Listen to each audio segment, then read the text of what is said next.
ನಮಸ್ಕಾರ ವೀಕ್ಷಕರೇ. ಫುಲ್ ಜೋಶ್ನಲ್ಲಿರೋ ಮೋದಿ ಸರ್ಕಾರದಿಂದ ಮತ್ತೊಂದು ತೂಫಾನ್ ಬಂದಿದೆ. ಭಾರತೀಯ ಚುನಾವಣಾ ಆಯೋಗದ ನೂತನ ಮುಖ್ಯಸ್ಥರ ನೇಮಕ ಪ್ರಕ್ರಿಯೆಯಲ್ಲಿ ಮೋದಿ ಸರ್ಕಾರ ಬೆಂಬಲಿತ ಅಭ್ಯರ್ಥಿಗೆ ಗೆಲುವಾಗಿದೆ. ರಾಹುಲ್ ಗಾಂಧಿಗೆ ತೀವ್ರ ಮುಖಭಂಗವಾಗಿದೆ. ಆಯ್ಕೆ ಪ್ರಕ್ರಿಯೆ ಮುಂಚೆಯೇ ಮೋದಿ ಸರ್ಕಾರ ಬೆಂಬಲಿತ ವ್ಯಕ್ತಿಗೆ ಜಯ ಅನ್ನೋದು ಗೊತ್ತಿತ್ತು. ಆದರೆ ವಿಷಯ ಅದಲ್ಲ. ಆಯ್ಕೆ ಆಗಿರೋ ಜ್ಞಾನೇಶ್ ಕುಮಾರ್ ಟ್ರ್ಯಾಕ್ ರೆಕಾರ್ಡ್. ಅವರ ಹಿನ್ನೆಲೆ ನೋಡಿ ವಿಪಕ್ಷಗಳು, ಭಾರತ ವಿರೋಧಿ ಭಾರತೀಯರು ಹಾಗೂ ಇಡೀ ಟೀಮ್ ಬೆಚ್ಚಿ ಬಿದ್ದಿದೆ. ಇನ್ನೊಂದೆಡೆ ಕಾಂಗ್ರೆಸ್ ನಾಯಕರು ಭಾರತದ ವೈರಿ ರಾಷ್ಟ್ರಗಳಿಗೆ ಬೆಂಬಲ ಕೊಡ್ತಾ ಇದ್ರೆ, ಇತ್ತ ಖಟ್ಟರ್ ಮುಸ್ಲಿಂ ರಾಷ್ಟ್ರಗಳು ತೆಗೆದುಕೊಂಡಿರೋ ನಿಲುವು ಮತ್ತೆ ಮುಖಭಂಗವನ್ನ ತರಿಸ್ತಾ ಇದೆ. ಮತ್ತೊಂದೆಡೆ ಪ್ರಧಾನಿ ಮೋದಿ ಇಸ್ಲಾಂ ರಾಷ್ಟ್ರ ಕತಾರ್ನ ಆಮೀರ್ ರನ್ನ ಸ್ವಾಗತಿಸಿದ ರೀತಿ ಹೊಸ ಸಂದೇಶವನ್ನ ಕೊಡ್ತಾ ಇದೆ.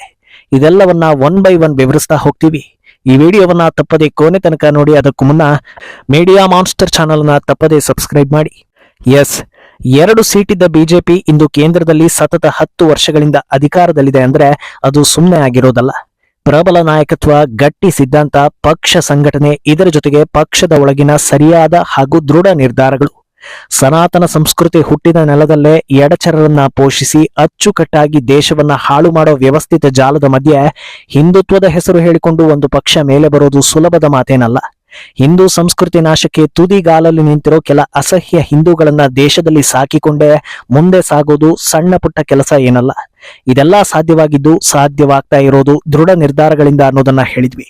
ಅದಕ್ಕೆ ಈಗ ತಾಜಾ ಉದಾಹರಣೆ ಭಾರತೀಯ ಚುನಾವಣಾ ಆಯೋಗದ ಮುಖ್ಯಸ್ಥರ ಆಯ್ಕೆ. ಪ್ರಧಾನಮಂತ್ರಿ ಮೋದಿ, ಗೃಹ ಸಚಿವ ಅಮಿತ್ ಶಾ ಹಾಗೂ ವಿಪಕ್ಷ ನಾಯಕ ರಾಹುಲ್ ಗಾಂಧಿ ನಡುವೆ ನಡೆದ ಆಯ್ಕೆ ಪ್ರಕ್ರಿಯೆಯಲ್ಲಿ ಮೋದಿ ಶಾ ಬೆಂಬಲಿತ ಜ್ಞಾನೇಶ್ ಕುಮಾರ್ ಆಯ್ಕೆಯಾಗಿದ್ದಾರೆ. ಅಂದಹಾಗೆ ಎಲೆಕ್ಷನ್ ಕಮಿಷನರ್ ಆಯ್ಕೆ ಪ್ರಕ್ರಿಯೆ ಸಹಜವಾಗಿ ನಡೆಯೋದು. ಪ್ರತಿ ಬಾರಿ ಹೇಗೆ ನಡೆಯುತ್ತೋ ಈ ಬಾರಿಯೂ ಹಾಗೆ ನಡೆದಿದೆ. ಸರ್ಕಾರ ಯಾರಿಗೆ ಬೆಂಬಲ ಕೊಡುತ್ತೋ ಅವರೇ ಗೆಲ್ಲೋದು. ಇದರಲ್ಲಿ ಏನಪ್ಪಾ ವಿಶೇಷ ಅನ್ನೋ ಪ್ರಶ್ನೆ ಹುಟ್ಟಬಹುದು. ಈಗ ಆಯ್ಕೆಯಾಗಿರೋ ಜ್ಞಾನೇಶ್ ಕುಮಾರ್ ದೊಡ್ಡ ಮಟ್ಟದಲ್ಲಿ ಸುದ್ದಿ ಆಗ್ತಾ ಇರೋದಕ್ಕೆ ಕಾರಣವೇ ಅವರ ಟ್ರ್ಯಾಕ್ ರೆಕಾರ್ಡ್. ಈ ಹಿಂದೆ ಅವರು ಯಾವೆಲ್ಲ ಪ್ರಮುಖ ಘಟ್ಟದಲ್ಲಿ ಕೆಲಸ ಮಾಡಿದ್ರು, ನಿರ್ಣಯಗಳನ್ನ ತೆಗೆದುಕೊಂಡಿದ್ರು ಅನ್ನೋದನ್ನ ನೋಡ್ತಾ ಹೋದ್ರೆ ಅರ್ಧ ಉತ್ತರ ನಿಮಗೆ ಸಿಗುತ್ತೆ. ಜ್ಞಾನೇಶ್ ಕುಮಾರ್ 1988 IAS ಬ್ಯಾಚ್ ಕೇರಳ ಕೇಡರ್ನಲ್ಲಿ ಪಾಸ್ಔಟ್ ಆದವರು. ಈ ಹಿಂದೆ ಮಿನಿಸ್ಟ್ರಿ ಆಫ್ ಹೋಮ್ ಅಫೇರ್ಸ್ ನಲ್ಲಿ ಕೆಲಸ ಮಾಡಿದ ಅನುಭವ ಇರೋ ವ್ಯಕ್ತಿ. ಭಾರತಕ್ಕೆ ಮಾರಕವಾಗಿದ್ದ ಕಾಶ್ಮೀರದ ಆರ್ಟಿಕಲ್ 370 ರದ್ದತಿ ಪ್ರಕ್ರಿಯೆ ವೇಳೆ ಆ ಟೀಮ್ನಲ್ಲಿ ಇವರು ಕೂಡ ಕೆಲಸ ಮಾಡಿದ್ರು. 2024ರಲ್ಲಿ secretary of ministry of corporation ನಿಂದ ರಿಟೈರ್ಡ್ ಆಗಿದ್ರು.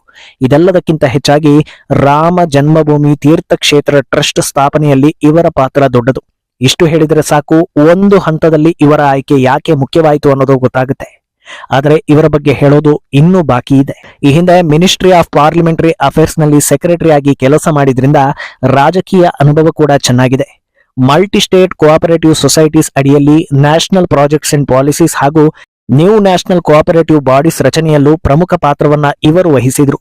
ಓವರ್ ಆಲ್ ಆಗಿ ಹೇಳಬೇಕು ಅಂದ್ರೆ ಚುನಾವಣಾ ಆಯೋಗದ ನೂತನ ಕಮಿಷನರ್ ಜ್ಞಾನೇಶ್ ಕುಮಾರ್ ಒಬ್ಬ ಪಕ್ಕಾ ರಾಷ್ಟ್ರೀಯವಾದಿ. ವಿಪಕ್ಷಗಳ ತಲೆ ಕೆಡಿಸ್ತಾ ಇರೋದಕ್ಕೆ ಇದಕ್ಕಿಂತ ಹೆಚ್ಚು ಏನು ಬೇಕಿಲ್ಲ ಅನ್ನೋದು ಭಾರತೀಯರ ಒಕ್ಕೊರಲಿನ ಅಭಿಪ್ರಾಯ. ಇನ್ನು ಇವರ ಆಯ್ಕೆ ಪ್ರಕ್ರಿಯೆಗೆ 3 ಜನರು ಅಂದ್ರೆ ಪ್ರಧಾನಿ, ಗೃಹ ಸಚಿವರು ಹಾಗೂ ವಿಪಕ್ಷ ನಾಯಕರ ಸಭೆ ಇತ್ತು ಅನ್ನೋದನ್ನ ಆಗ್ಲೇ ಹೇಳಿದ್ವಿ. 3ರಲ್ಲಿ 2 ವೋಟ್ ಸಿಕ್ಕರೆ ಅವರ ಆಯ್ಕೆ ಗ್ಯಾರಂಟಿ ಅನ್ನೋದು ಮೊದಲೇ ಗೊತ್ತಿತ್ತು. ಆದ್ರಿಂದ ಆರಂಭದಲ್ಲೇ ರಾಹುಲ್ ಗಾಂಧಿ ಸಭೆಯಿಂದ ಎದ್ದು ಹೋದ್ರು ಅನ್ನೋದು ಸುದ್ದಿ ಆಗ್ತಾ ಇದೆ. ಇವರ ಆಯ್ಕೆ ಪ್ರಕ್ರಿಯೆ ವಿಪಕ್ಷಗಳಿಗೆ ಶಾಕ್ ಅನ್ನೋದನ್ನ ಹಲವು ಸಲ ಹೇಳಿದ್ವಿ. ಅದಕ್ಕೆ ಕಾರಣ ಏನು ಅನ್ನೋದನ್ನು ಕೂಡ ಹೇಳ್ತಾ ಹೋಗ್ತೀವಿ. ಮೊದಲನೇದಾಗಿ, ಎಲೆಕ್ಷನ್ ರಿಲೇಟೆಡ್ ಸುಳ್ಳು ಸುದ್ದಿಗಳನ್ನ ಹರಡಿಸೋದಕ್ಕೆ ಅವಕಾಶ ಇರೋದಿಲ್ಲ. ಪ್ರತಿ ಬಾರಿ ಎಲೆಕ್ಷನ್ ಸೋತಾಗ್ಲೂ EVM ಕಾರಣ ಅನ್ನೋ ನಾಯಕರಿಗೆ ಜನಸಾಮಾನ್ಯರು ಯಾವ ಲೆವೆಲ್ಗೆ ಕ್ಯಾಕರಿಸಿ ಉಗಿತಾ ಇದ್ದಾರೆ ಅನ್ನೋದು ಗೊತ್ತಿರೋದೆ. ಈ ಹಿಂದೆ ಇದ್ದ ಎಲೆಕ್ಷನ್ ಕಮಿಷನ್ ಮುಖ್ಯಸ್ಥರು ಕೂಡ ಮನುಷ್ಯರಿಗೆ ಅರ್ಥ ಆಗೋ ಭಾಷೆಯಲ್ಲಿ ಹೇಳಿದ್ದಾಯ್ತು. ಕೋರ್ಟ್ಗಳು ಕೂಡ ಕಾಮನ್ ಸೆನ್ಸ್ ಇರುವವರಿಗೆ ಅರ್ಥ ಆಗೋ ರೀತಿಯಲ್ಲಿ ಹೇಳಿದ್ದಾಯ್ತು. ಇಷ್ಟಾದರೂ ಕಾಂಗ್ರೆಸ್ನ EVM ರಾಗ ನಿಂತಿಲ್ಲ. ಈಗ ಜ್ಞಾನೇಶ್ ಅವರ ಅಧಿಕಾರಾವಧಿ 2029ರ ಜನವರಿ 26ರ ತನಕ ಇದ್ದು, ಇನ್ನೂ 4 ವರ್ಷಗಳ ಕಾಲ ಯಾವ ನಕಾರಾತ್ಮಕ ತಂತ್ರಗಳಿಗೆ ಅವಕಾಶ ಇಲ್ಲ ಅನ್ನೋದು ಕನ್ಫರ್ಮ್ ಆಗಿದೆ. ಇದಕ್ಕೆ ರಾಹುಲ್ ಗಾಂಧಿ ಸಭೆಯಿಂದ ಅರ್ಧಕ್ಕೆ ಎದ್ದು ಹೋಗಿರೋದು ಕ್ಲಿಯರ್ ಆಗ್ತಾ ಇದೆ. ಇನ್ನು ಜ್ಞಾನೇಶ್ ಕುಮಾರ್ ಆಯ್ಕೆಯಿಂದ NDA ಅಥವಾ ಮೋದಿ ಸರ್ಕಾರಕ್ಕೆ ಇರೋ ಮಹತ್ವದ ಉಪಯೋಗ ಅಂದ್ರೆ ಅದು ಒನ್ ನೇಷನ್ ಒನ್ ಎಲೆಕ್ಷನ್ ಸದ್ಯದಲ್ಲೇ ಜಾರಿ ಆಗ್ತಾ ಇರೋದು. ಆ ಯೋಜನೆ ಪ್ರಮುಖ ಉದ್ದೇಶವೇ ಅನಾವಶ್ಯಕ ಖರ್ಚುಗಳು ಹಾಗೂ ಎಲೆಕ್ಷನ್ ಟೈಮ್ ಅವ್ಯವಹಾರಗಳಿಗೆ ಬ್ರೇಕ್ ಹಾಕೋದು. ಈ ಯೋಜನೆ ಜಾರಿಯಾದ ಬಳಿಕ ಸಾಕಷ್ಟು ಸುಧಾರಣೆಗಳನ್ನ ಮಾಡೋದು ಇದ್ದೇ ಇರುತ್ತೆ. ಈ ಟೈಮ್ನಲ್ಲಿ ಎಲೆಕ್ಷನ್ ಕಮಿಷನ್ ನಲ್ಲಿ ಒಬ್ಬ ದೇಶ ಪ್ರೇಮಿ ಹಾಗೂ ರಾಷ್ಟ್ರವಾದಿ ಇದ್ರೆ ಎಲ್ಲವೂ ಸರಿಯಾದ ರೀತಿಯಲ್ಲೇ ಆಗುತ್ತೆ. ಅಲ್ಲದೆ ನೂತನ ಎಲೆಕ್ಷನ್ ಕಮಿಷನರ್ ಇಂದ ಇನ್ನೂ ದೊಡ್ಡ ಮಟ್ಟದಲ್ಲಿ ನಿರೀಕ್ಷೆಗಳಿವೆ. ಅದೇನೆಂದ್ರೆ ಚುನಾವಣಾ ಸಂದರ್ಭದ ಉಚಿತಗಳಿಗೆ ಬ್ರೇಕ್ ಹಾಕೋದು. ಮೊದಲೇ ಈ ಉಚಿತ ಅನ್ನೋದು ಸಂವಿಧಾನ ವಿರೋಧಿ. ಅಷ್ಟೋ ಇಷ್ಟೋ ಇದ್ದ ಈ ತಪ್ಪು ಸಂಪ್ರದಾಯವನ್ನ ಇನ್ನೊಂದು ಹಂತಕ್ಕೆ ತೆಗೆದುಕೊಂಡು ಹೋಗಿದ್ದು ಕೇಜ್ರಿವಾಲ್. ಈಗ ಕೇಜ್ರಿವಾಲ್ಗೆ ಸೋಲಾಗಿದ್ದಾಯ್ತು. ಆದ್ರೆ ಕಾಂಗ್ರೆಸ್ ಇನ್ನೂ ಅದೇ ಸಂಪ್ರದಾಯದ ಹಿಂದೆ ಬಿದ್ದಿದೆ. ಅದಕ್ಕೆ ಫುಲ್ ಸ್ಟಾಪ್ ಹಾಕಬೇಕು ಅಂದ್ರೆ ನೂತನ ಕಮಿಷನರ್ ಫ್ರೀಗಳಿಗೆ ಬ್ರೇಕ್ ಹಾಕಲೇಬೇಕು ಅನ್ನೋದು ಜನರ ಅಭಿಪ್ರಾಯ.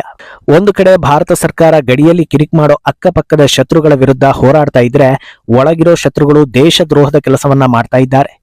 ಮೊನ್ನೆ ಅಷ್ಟೇ ರಾಹುಲ್ ರಾಜಕೀಯ ಗುರು ಹಾಗೂ ಆಂಟಿ ಇಂಡಿಯನ್ ಮನಸ್ಥಿತಿಯ ಸ್ಯಾಮ್ ಪಿತ್ರೋಡಾ ಚೀನಾ ನಮ್ಮ ಶತ್ರು ಅಲ್ಲ ಅಂತ ಹೇಳಿ ಚೀನಾ ಪರ ಮಾತನಾಡಿದ್ರು. ಇದೇ ಕಾಂಗ್ರೆಸ್ನ ಮಣಿಶಂಕರ್ ಅಯ್ಯರ್ಗೆ ಪಾಕಿಸ್ತಾನ ಅಂದ್ರೆ ಪಂಚಪ್ರಾಣ, ಓಲೈಕೆ ಸಮುದಾಯದವರ ದೇಶ ಅನ್ನೋ ಕಾರಣಕ್ಕೋ ಅಥವಾ ಭಾರತ ವಿರೋಧಿ ಕೃತ್ಯಕ್ಕೆ ಸಹಾಯ ಮಾಡ್ತಾರೆ ಅನ್ನೋ ಕಾರಣಕ್ಕೋ ಕಾಂಗ್ರೆಸ್ಗೆ ಪಾಕ್ ಅಂದ್ರೆ ಇಷ್ಟ. ಈಗ ಅದೇ ಪಾಕಿಸ್ತಾನಕ್ಕೆ ಕಟ್ಟರ್ ಇಸ್ಲಾಂ ದೇಶ ಸೌದಿ ಅರೇಬಿಯಾ ಬಿಸಿ ಮುಟ್ಟಿಸ್ತಾ ಇದೆ. ಕಳೆದ 48 ಗಂಟೆಗಳಲ್ಲಿ ಸೌದಿ ಅರೇಬಿಯಾ, ಒಮಾನ್, ಯುಎಇ ಸೇರಿ ಹಲವು ಗಲ್ಫ್ ದೇಶಗಳಿಂದ ಬರೋಬ್ಬರಿ 170 ಪಾಕಿಸ್ತಾನಿ ಪ್ರಜೆಗಳನ್ನ ಮುಲಾಜಿಲ್ಲದೆ ಆಚೆ ಕಳಿಸಲಾಗಿದೆ. ಬರೀ ಸೌದಿಯಲ್ಲಿ ಬರೋಬ್ಬರಿ 94 ಜನರನ್ನ ಆಚೆ ಕಳಿಸಲಾಗಿದೆ. ಅಂದಹಾಗೆ ಸುಮ್ನೆ ಇವರನ್ನ ಆಚೆ ಹಾಕಿಲ್ಲ. ಅಲ್ಲಿ ನುಸುಳಿದ್ದ ಈ ಕ್ರಿಮಿಗಳು ರಾಬರಿ, ಡ್ರಗ್ ದಂಧೆ ಹೀಗೆ ವಿವಿಧ ಸಮಾಜದ್ರೋಹಿ ಕೆಲಸಗಳಲ್ಲಿ ತೊಡಗಿಕೊಂಡಿದ್ರು. ಇದಕ್ಕೆ ಅವರನ್ನ ಆಚೆ ಹಾಕಿದ್ದಾರೆ. ಇನ್ನು ಈ ಗಡಿಪಾರಾದವರ ಪೈಕಿ 24 ಜನರನ್ನ ಕರಾಚಿಯಲ್ಲಿ ಅರೆಸ್ಟ್ ಮಾಡಲಾಗಿದೆ. ಈಗ ಈ ವಿಷಯ ಯಾಕೆ ಹೇಳಿದ್ದು ಅಂದ್ರೆ, ಭಾರತದಲ್ಲಿ ಅಕ್ರಮವಾಗಿ ಬಂದ ಬಾಂಗ್ಲಾ ಪ್ರಜೆಗಳು ಸಾಕಷ್ಟಿದ್ದಾರೆ. ಅದರಲ್ಲಿ ಬಹುತೇಕರು ದುಷ್ಕೃತ್ಯಗಳಲ್ಲೂ ತೊಡಗಿದ್ದಾರೆ. ಅವರನ್ನ ಆಚೆ ಹಾಕಬೇಕು ಅಂದ್ರೆ ಇಡೀ ದೇಶ ಒಂದಾಗಬೇಕು. ಆದರೆ ಕಾಂಗ್ರೆಸ್ ನಾಯಕ ಪಿತ್ರೋಡಾ ಬಾಂಗ್ಲಾದಿಂದ ಅಕ್ರಮವಾಗಿ ಯಾರು ಬೇಕಾದ್ರೂ ಬರ್ಲಿ, ನೋ ಇಶ್ಯೂ ಅಂತ ಹೇಳ್ತಾರೆ. ಇನ್ನು ಇತ್ತ ಕತಾರ್ ದೇಶದ ಅಧ್ಯಕ್ಷರಾದ Sheikh Tamim bin ಹಮಾದ್ Al Thani ಅವರು ನಿನ್ನೆ ಭಾರತಕ್ಕೆ ಆಗಮಿಸಿದ್ದಾರೆ. ವಿಶೇಷ ಅಂದ್ರೆ ಅವರು ದೆಹಲಿಯಿಂದ ಬಂದಿಳಿಯೋ ಸಮಯಕ್ಕೆ ಸರಿಯಾಗಿ ಪ್ರಧಾನಿ ನರೇಂದ್ರ ಮೋದಿ ಅವರೇ ದೆಹಲಿಯ ಅಂತಾರಾಷ್ಟ್ರೀಯ ವಿಮಾನ ನಿಲ್ದಾಣಕ್ಕೆ ಹೋಗಿ ತಮೀಮ್ ಅವರನ್ನ ಸ್ವಾಗತಿಸಿದ್ದಾರೆ. ಸಾಮಾನ್ಯವಾಗಿ ಯಾವುದೇ ದೇಶದ ಅಧ್ಯಕ್ಷರು ಅಥವಾ ಆಡಳಿತ ಪ್ರಮುಖರು ಭಾರತಕ್ಕೆ ಆಗಮಿಸಿದಾಗ ಅವರನ್ನ ಸರ್ಕಾರದ ಪ್ರತಿನಿಧಿಗಳು ಸ್ವಾಗತಿಸ್ತಾರೆ. ತಮೀಮ್ ಅವರನ್ನ ಸ್ವಾಗತಿಸೋದಕ್ಕೆ ವಿದೇಶಾಂಗ ಸಚಿವ ಜೈಶಂಕರ್ ಅವರು ಹೋಗ್ಬೇಕಿತ್ತು. ಆದ್ರೆ ಖುದ್ದು ಪ್ರಧಾನಿಯೇ ಹೋಗಿ ಅವರನ್ನ ಬರಮಾಡಿಕೊಂಡ್ರು. ಇದನ್ನೇ ತಮ್ಮ ಟ್ವಿಟರ್ ಖಾತೆಯಲ್ಲಿ ವಿವರಿಸಿರೋ ಮೋದಿ ತಮೀಮ್ ಅವರನ್ನ ಸಹೋದರ ಅಂತ ಕರೆದಿದ್ದಾರೆ. ನನ್ನ ಸಹೋದರ ಕತಾರ್ನ ಅಧ್ಯಕ್ಷರನ್ನ ಇಂದು ಅಂದ್ರೆ ನಿನ್ನೆ ದೆಹಲಿಯ ಅಂತಾರಾಷ್ಟ್ರೀಯ ವಿಮಾನ ನಿಲ್ದಾಣದಲ್ಲಿ ಬರಮಾಡಿಕೊಂಡೆ. ಅವರ ಭಾರತ ಭೇಟಿ ಫಲಪ್ರದವಾಗಿರಲೆಂದು ಹಾರೈಸ್ತೀನಿ ಹಾಗೂ ನಾಳೆ ಅಂದ್ರೆ ಇವತ್ತಿನ ಕಾರ್ಯಕ್ರಮಗಳಲ್ಲಿ ಅವರೊಂದಿಗೆ ಭಾಗವಹಿಸೋದಕ್ಕೆ ಕಾತುರದಿಂದ ಕಾಯ್ತಾ ಇದ್ದೀನಿ ಅಂತ ಹೇಳಿದ್ದಾರೆ. ಸೌದಿ ಅರೇಬಿಯಾದ ಬಹುತೇಕ ಎಲ್ಲಾ ನಾಯಕರ ಜೊತೆ ಮೋದಿ ಉತ್ತಮ ಬಾಂಧವ್ಯವನ್ನು ಹೊಂದಿದ್ದಾರೆ. ಈಗ ಖತಾರ್ ಅಧ್ಯಕ್ಷರನ್ನು ಮೋದಿಯೇ ಖುದ್ದು ಸ್ವಾಗತ ಮಾಡಿದ್ದು ಅದಕ್ಕೆ ಸಾಕ್ಷಿಯಾಗಿದೆ. ಒಂದು ಕಡೆ ಇಂಡಿಯಾದಲ್ಲಿ ಕಾಂಗ್ರೆಸ್ ಮೋದಿಯನ್ನ ಮುಸ್ಲಿಂ ವಿರೋಧಿ ಅಂತ ಬಿಂಬಿಸೋದಕ್ಕೆ ನೋಡ್ತಾ ಇದ್ರೆ, ಇತ್ತ ಮೋದಿ ಕಂಡ್ರೆ ಒರಿಜಿನಲ್ ಅಥವಾ ಮೂಲ ಮುಸ್ಲಿಂ ರಾಷ್ಟ್ರಗಳೆಲ್ಲ ಗೌರವ ನೀಡುತ್ತವೆ ಅನ್ನೋದಕ್ಕೆ ಇದಕ್ಕಿಂತ ದೊಡ್ಡ ಸಾಕ್ಷಿ ಬೇಡ ಅನ್ಸುತ್ತೆ. ಒಟ್ನಲ್ಲಿ ದೇಶದ ಒಳಗೂ ಹೊರಗೂ ಮೋದಿ ಅನ್ಸ್ಟಾಪೇಬಲ್ ಅನ್ನೋದು ಗೋಚರಿಸ್ತಾ ಇದೆ. ಮುಂದೇನಾಗುತ್ತೆ ಅನ್ನೋದನ್ನ ಕಾದು ನೋಡ್ಬೇಕು. ಈ ಬಗ್ಗೆ ನಿಮ್ಮ ಅಭಿಪ್ರಾಯವನ್ನ ತಪ್ಪದೆ ಕಾಮೆಂಟ್ ಮೂಲಕ ತಿಳಿಸಿ.